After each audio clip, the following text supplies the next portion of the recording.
I never imagined that a few innocent flowers could lead to my daughter being locked in a cage like a wild animal.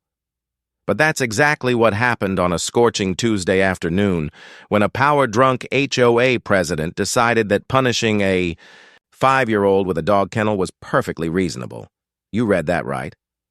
My little girl, Aurora, had simply wandered into the neighbor's yard and picked a few flowers, bright purple orchids, her favorites. What came next was something no parent should ever have to witness. Margaret Thompson, our neighborhood's infamous HOA president, nicknamed the Warden for good reason, saw this as an unforgivable crime. Her solution? Trap a 5-year-old child in a dog cage under the brutal summer sun.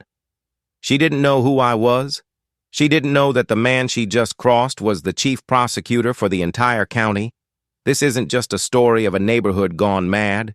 It's a story of a father's fury, a child's trauma, and justice served hotter than the summer heat. Stick around. By the end of this, you'll see exactly what happens when someone messes with the wrong child. And the wrong dad. It started like any other summer day. The sun was blazing, the air thick and heavy. I was sipping lukewarm coffee on the patio, barely managing to stay cool in the shade. Aurora, my 5-year-old daughter, was playing in the backyard, giggling, skipping, the way little girls do when the world still feels safe. Then I heard it. A scream. Not the kind that follows a scraped knee or a bee sting. No, this was pure, heart-piercing terror. My coffee mug slipped from my hands and shattered on the pavement as I bolted across the yard. My heart thundered like it was trying to break through my chest. "Aurora!" I shouted, scanning frantically, and then I saw her. She was locked inside our neighbor's massive metal dog kennel, designed for Great Danes, but now holding a tiny 5-year-old girl. Her hands gripped the rusted bars, her face streaked with sweat and tears. She was sobbing so hard her little body shook, my knees nearly buckled. Standing just feet away, arms crossed like a prison warden overseeing an inmate, was Margaret Thompson. That's when everything clicked. The cage, the cries, the cruel expression on Margaret's face. Aurora hadn't fallen in by accident. She'd been put there. Deliberately. "Please let me out! I want my daddy!" Aurora cried, her voice cracking through sobs. Margaret didn't flinch, didn't blink. She just looked at me with her trademark icy glare and said, "Your little princess was picking my rare orchids again. Maybe 20 minutes in timeout will teach her some respect." I felt a rage I didn't know I was capable of. A storm building inside, ready to tear through anyone who dared hurt my child. Margaret Thompson had always been a problem. Every neighborhood has one. The person who turns HOA rules into a religion, who believes their clipboard and title give them dominion over everyone within a 5-block radius. But Margaret wasn't just annoying. She was dangerous. People called her the Warden behind her back. Some did it jokingly. Others meant every word. She ran our community like a private kingdom, wrote violations for lawn height, threatened, fines for the wrong shade of garden gnome. But today she crossed a line that couldn't be uncrossed. "You locked my daughter in a cage?" I shouted, unable to keep the tremor out of my voice. "She's a thief," Margaret replied, chin high, eyes sharp, picking rare, expensive flowers. It's not her first time either. This is a lesson. "A lesson?" I barked. "She's 5 years old," Margaret shrugged, arms still crossed like she was proud of her handiwork. "Children today have zero respect. Parents let them run wild. Someone has to set boundaries." I looked at my daughter, sweat dripping from her forehead, her princess dress damp and crumpled, her hazel eyes wide with fear. "She's just a child, Margaret. She's destroying property." That's when I realized. Margaret didn't see a scared little girl. She saw an inconvenience, a rule breaker, and in her twisted mind, cages were how you controlled rule breakers. The worst part? She believed she was completely justified. Get her out of there, I demanded, trying to control the fury rising in my chest. She stays until she learns her lesson, Margaret snapped. I'm the HOA president. I have every right to discipline children who destroy valuable property. You're out of your mind, I said, stepping closer. You locked a 5-year-old in a metal cage like a dog in this heat. She'll be fine, she said with a dismissive wave. It's only 20 minutes. She's hyperventilating.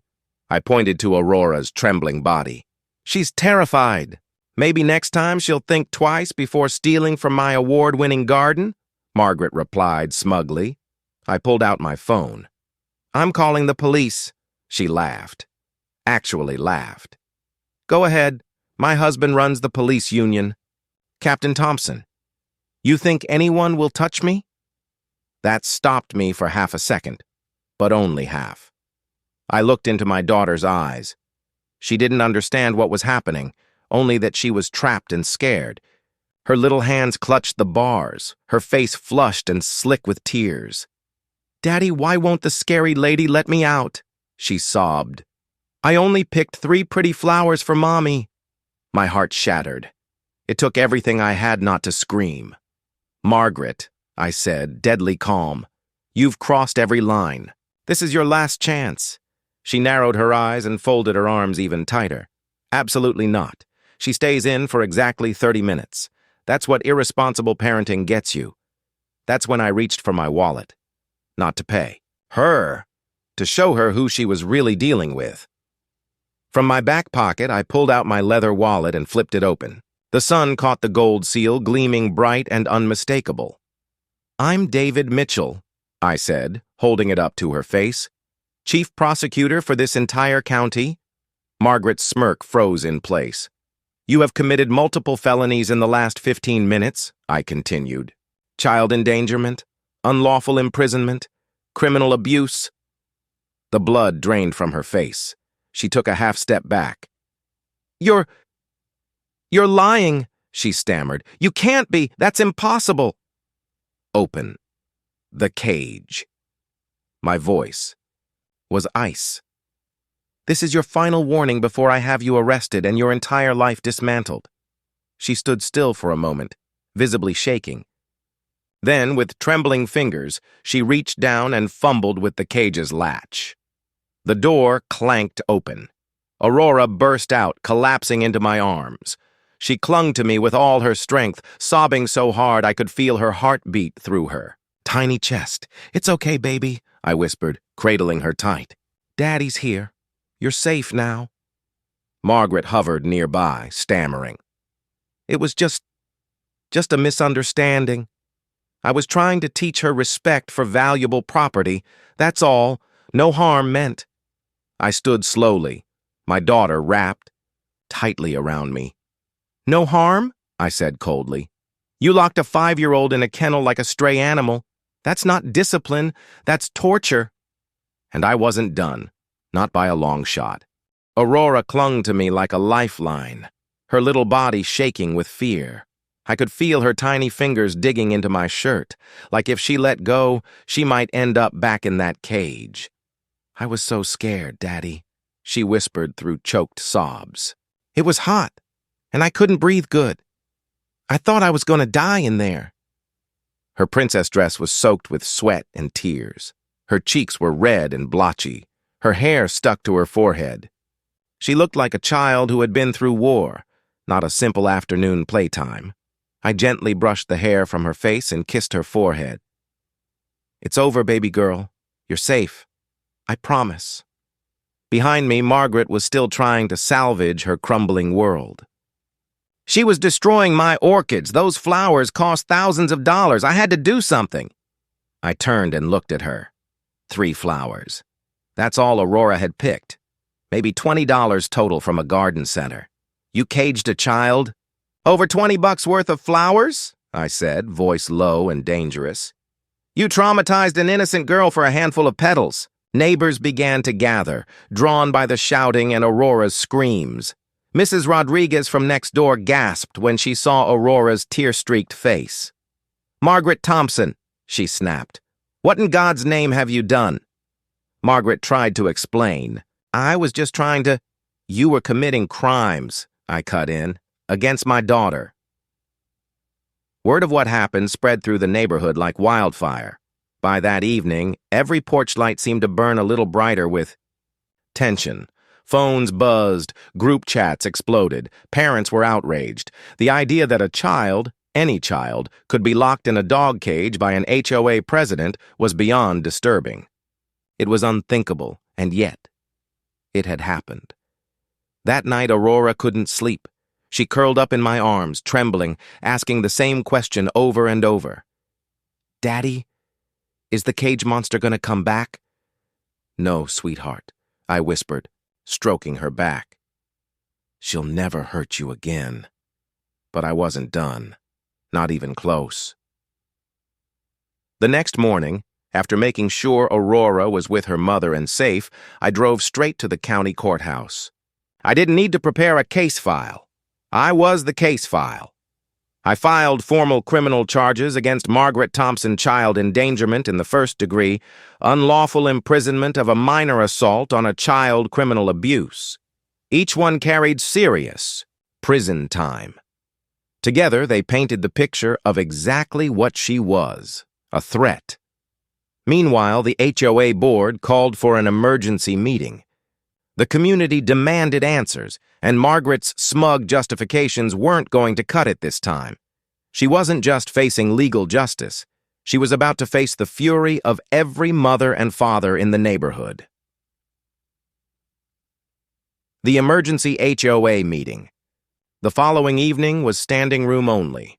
The normally quiet community center buzzed with emotion, anger, disbelief, and deep, righteous fury.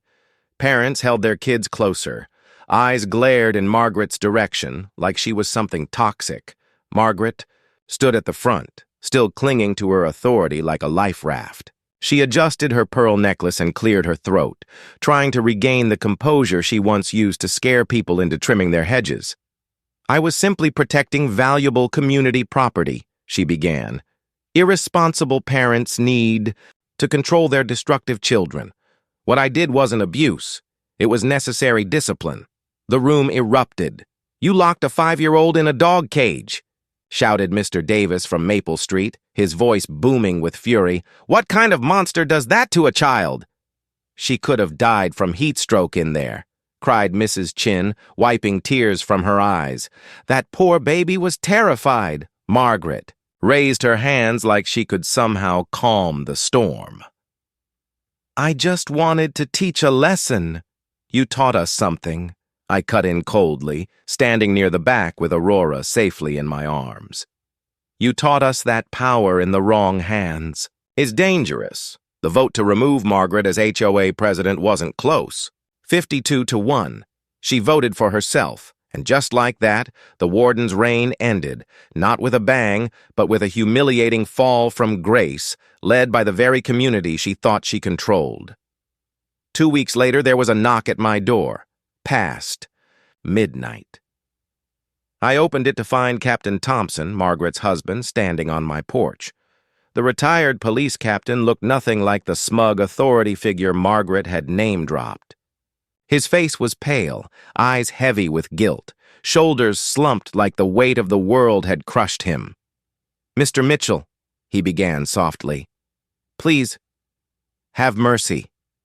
Margaret made a terrible, stupid mistake. Can't we work something out?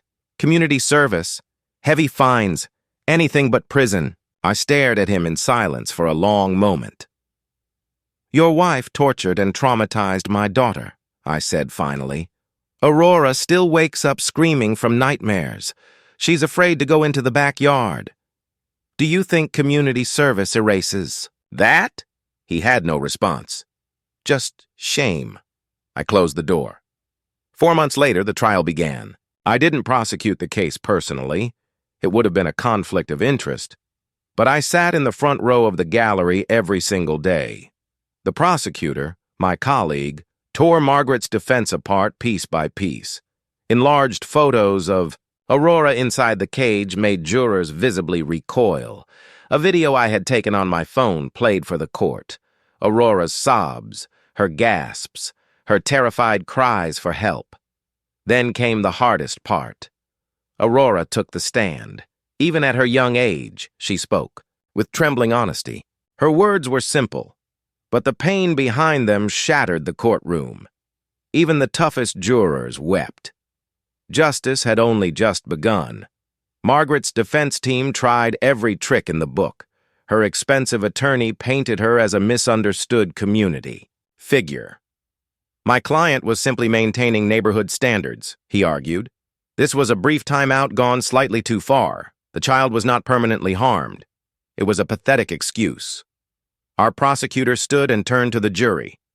The defendant locked a helpless 5-year-old girl in a cage built for large, aggressive dogs in 98-degree heat.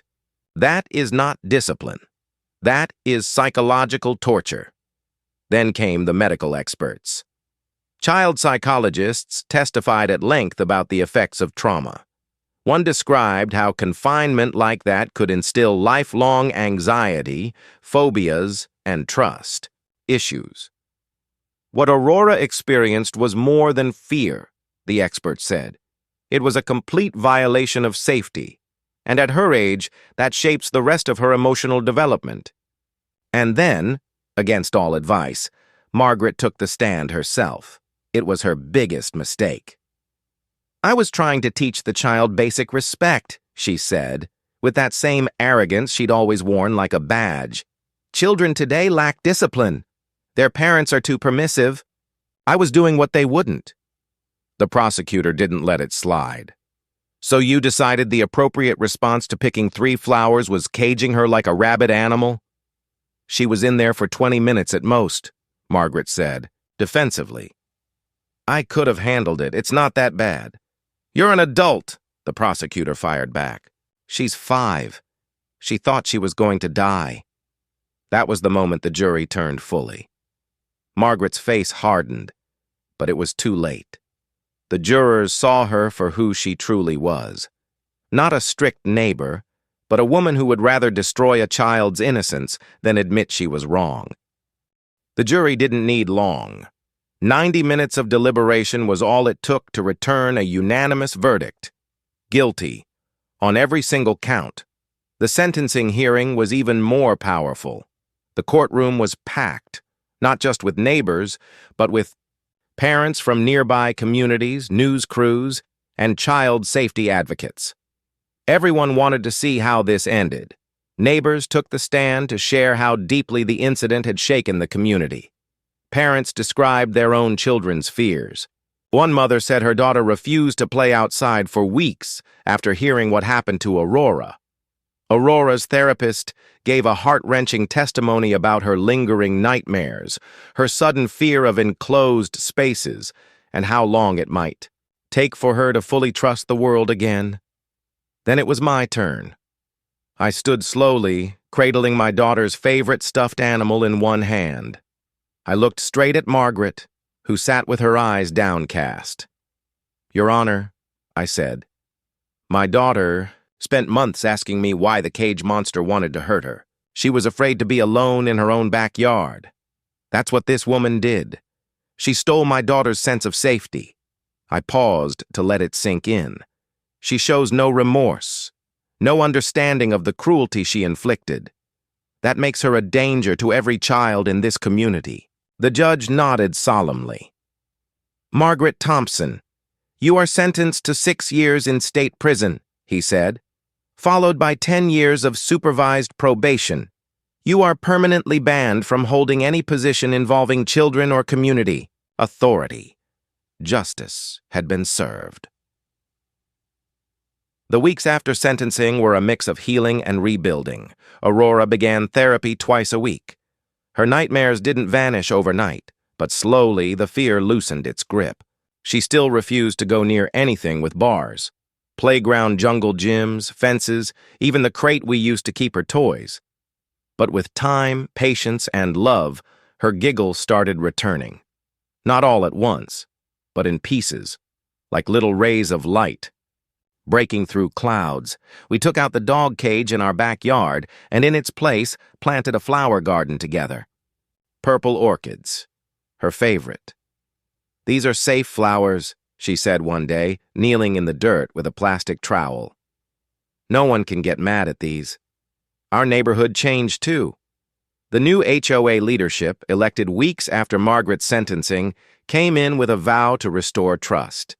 No more surveillance, no more fines over mailbox paint or wind chimes. The focus shifted from control to community. Real community. They hosted a picnic for the kids that fall. Aurora was hesitant at first, but eventually ran, laughing through the sprinklers with the others. A moment that felt like a turning point. Neighbors started checking in more often. Doors were left open longer. Kids played outside again. What Margaret tried to break ended up making us stronger.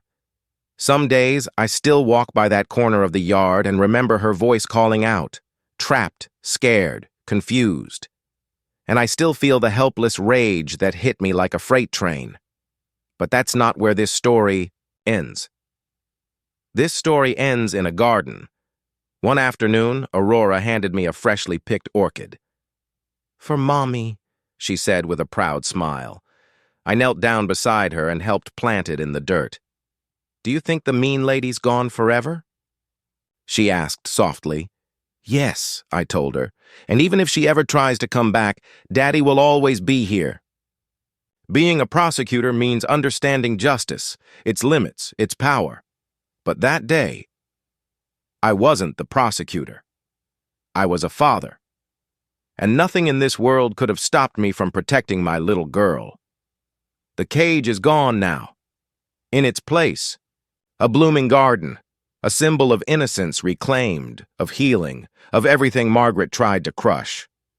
Aurora still struggles with some things, but she's strong, stronger than I ever imagined. And as for Margaret, she tried to violate her parole months after release, stalking Aurora at a playground. She was arrested within minutes. That time, the community didn't hesitate. Her residency was revoked. She'll never set foot in our neighborhood again. So yes, justice was served. But more than that, love won. Because in the end, protecting the innocent isn't about titles or courtrooms. It's about standing up, no matter what, and saying, "Not my child, not today. Case permanently closed."